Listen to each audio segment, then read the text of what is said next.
Origins of the Targaryen-Dragon relationship. The Targaryens and their dragons remain among the most intriguing and influential elements in the Game of Thrones and the House of the Dragons saga.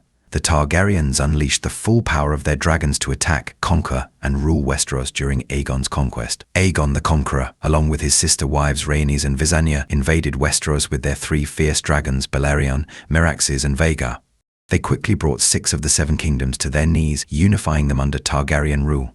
So, it should be pretty clear by now that the Targaryen relationship with the dragons go way back, even before the events of House of the Dragon. But we probably know all about that already. However, what you may not know about is how this Targaryen-Dragon bond came to be in the first place. I'm talking about the origins of the Targaryen-Dragon relationship, and that's basically what we're about to discuss today. So welcome back to Factholic Pop, and let's get right into it. The Targaryens are one of the most iconic and powerful families in Game of Thrones, with their dragons being the key to their strength. They are direct descendants of the Valerians, who were an ancient civilization that thrived in Essos thanks to their dragons and magical skills.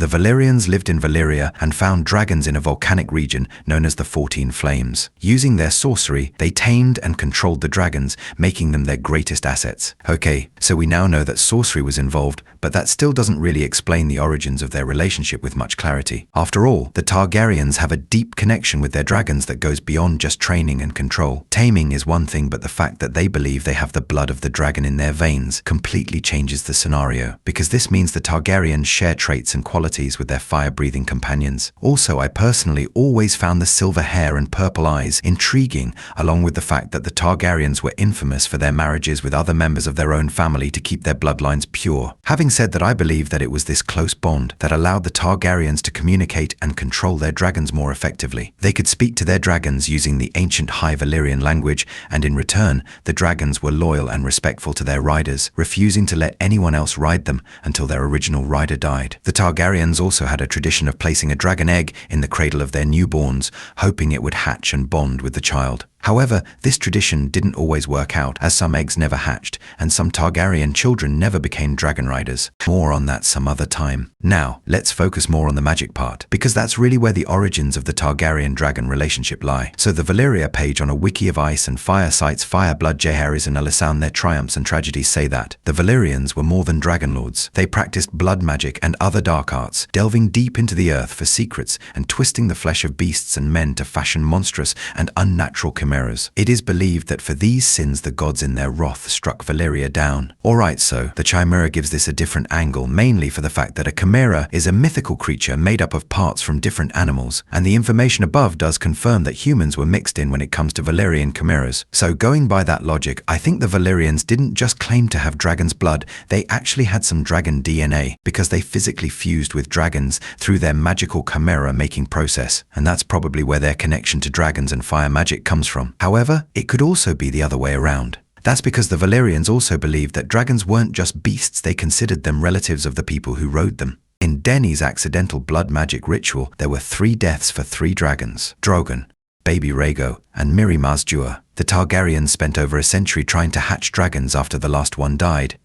But Dany succeeded because she made a fiery blood sacrifice. Fire and blood. With all the hints in that chapter about fiery dancers, fiery sorcerers, and their spirits, I strongly suspect that these 3 sacrifices didn't just vanish, they went into the dragons. Drogon's spirit goes into Drogo and forms a strong bond with his former wife. Rhaego's spirit goes into Rhaegal, and he's close to Dany but not as connected as Drogon, since Rhaego never got to live outside the womb. Mirri Maz Duur's spirit goes into Viserion, which fits because her people are called the Lazar. In the Bible, Lazarus is resurrected from the dead, just like what happens with Viserion. Mirri Maz Duur doesn't bond with anyone because there's no closeness. She's essentially made a slave to others. We see Jon riding Rhaegal in the show, which makes sense because Rhaegal would be his cousin.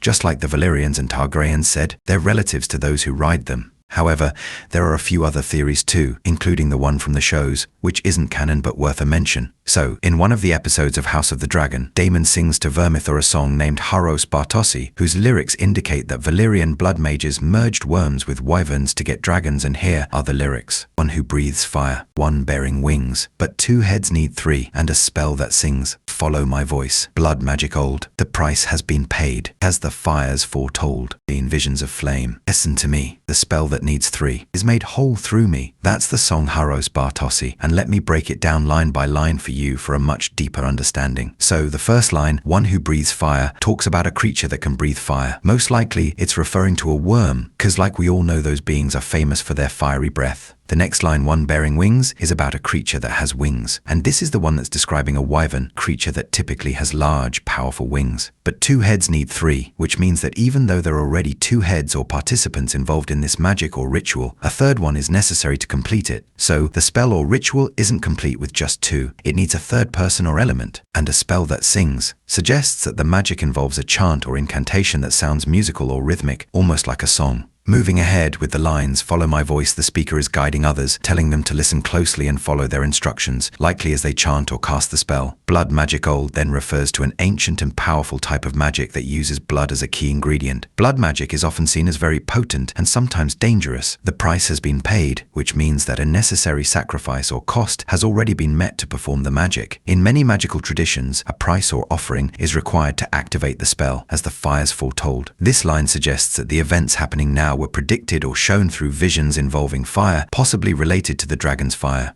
In visions of flame, the speaker has seen these events or prophecies in visions that involved flames or fire. These visions have guided them in their actions. Listen to me. The speaker is asking for full attention, emphasizing that what they are saying is important for the magic to work. The spell that needs three. Yet again, this line explains that the spell or ritual requires three participants or elements to be successful. Is made whole through me.